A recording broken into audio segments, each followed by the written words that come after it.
So I love vacations. In fact, this past summer, my family who's from Florida went on a huge road trip. And we stopped in Ohio at this water park that had some really amazing looking water slides. And my kids were so pumped. And so I look up at my 9-year-old son, Nathan, and he goes down the water slide and he comes up out of the water and it's just pure bliss and excitement and happiness.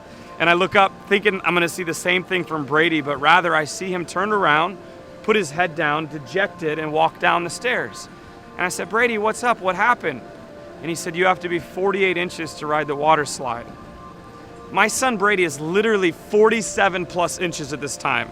He's from Florida. He knows how to swim. And so I said, Brady, this isn't right. Why don't you go to that slide over there? Same rules. Surely that lifeguard's not going to be as strict as the last one.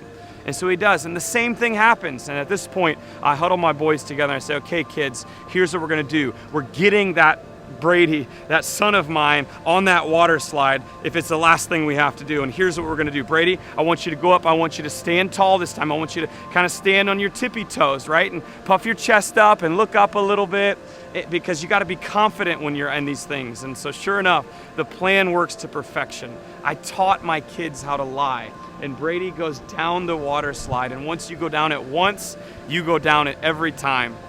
Some of you might be judging me right now, thinking, how could you let your son get on that slide? Why would you ever teach your kids how to lie? But I bet in the room right now, I'm talking to a husband and wife duo that you probably went to a restaurant and ordered one drink and yet both of you have drunk from it.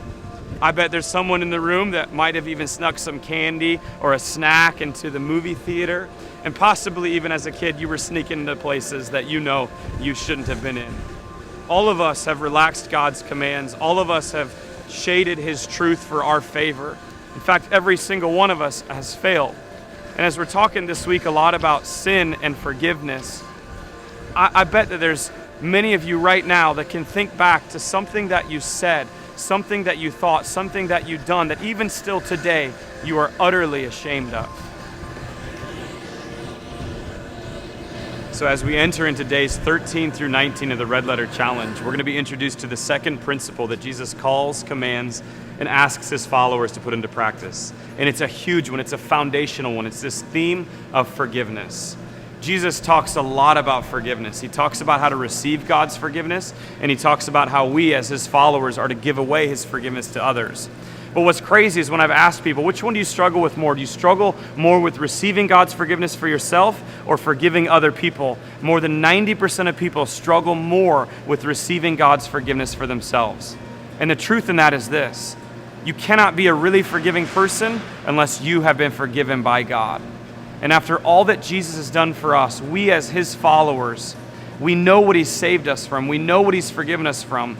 And so we want to be the greatest forgivers that we can be to show people what the forgiveness of Jesus looks like in their life. Every time I fly, I'm always a little bit concerned when the flight attendant goes through the list of safety precautions. Like, I realize there's a risk when I fly. Just like I know there's a risk every time I get in my car, but I don't remind myself of that every time.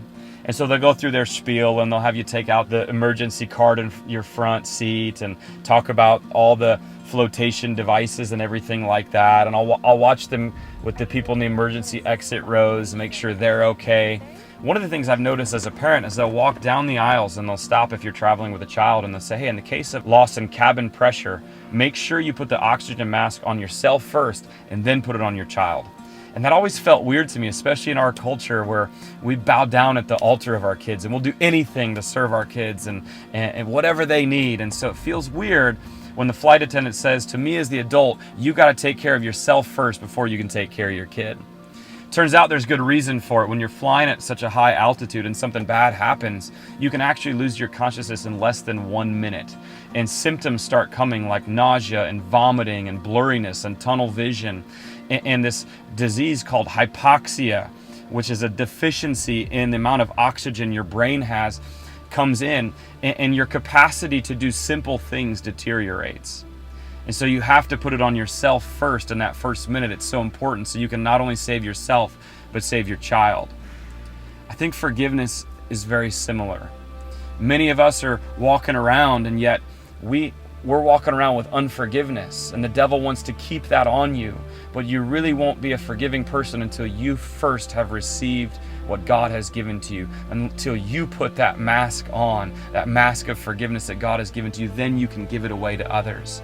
The enemy's going to want to come, and he's going to want to keep you in a state of unforgiveness as long as he possibly can. He's going to want you to have shame and guilt and baggage and want you to stay in that forever. But you don't have to any longer. God declares to you today that you can break free. He's done everything you need to break free. Jesus Christ has already paid the price for your sins, and there is no sin that is too big or too extreme that God did not already die for. It is done. And God invites you to break free and receive his forgiveness today.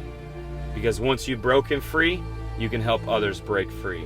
Once you've been forgiven, you can give forgiveness to others. And once you've been rescued, you can join God in his mission to rescue others.